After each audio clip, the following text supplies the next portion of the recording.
अस्सलाम वालेकुम। कैसे हैं आप सब लोग? मुझे उम्मीद है कि आप सब लोग खैरियत से होंगे। आज मैं जो रेसिपी शेयर कर रही हूँ वो है रशियन सैलेड। तो जल्दी से ये रेसिपी बनाना शुरू करते हैं। इस रेसिपी को बनाने के लिए मैंने एक दरमियाने साइज़ का आलू लिया था, उसे मैंने छील के क्यूब्स में काट के उबाल लिया था। फिर मैंने 1 कप चिकन लिया था, मतलब वो तकरीबन 1 कप ही था, उसे मैंने उबाल लिया था और उबालने के बाद मैंने क्यूब्स में काट लिया था। मैंने एक बड़े साइज़ का सेब लिया था, उसे भी मैंने बारीक काट लिया है।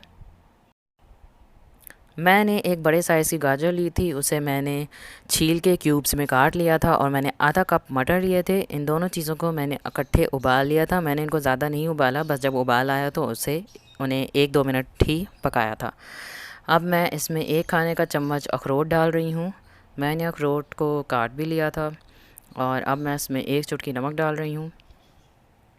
नमक डालने के बाद मैं सारी चीज़ों को मिक्स करूँगी अच्छी तरह।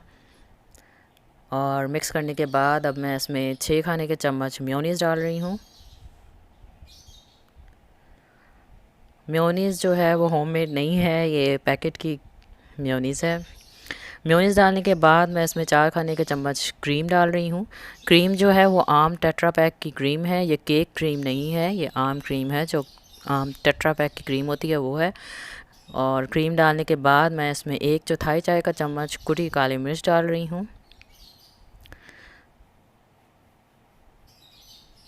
काली मिर्च डालने के बाद मैं सारी चीज़ों को अच्छी तरह मिक्स करूँगी और मिक्स करती जाऊँगी जब तक सारी चीज़ें मिक्स ना हो जाएं।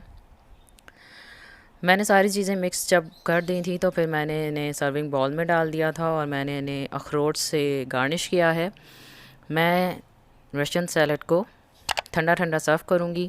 मुझे उम्मीद है कि आपको मेरी ये छोटी सी वीडियो पसंद आई होगी। अगर आपको पसंद आई है तो लाइक और सब्सक्राइब कर लीजिएगा और मुझे दुआ में याद रखिएगा। अपना ख्याल रखिएगा। अल्लाह हाफ़िज़।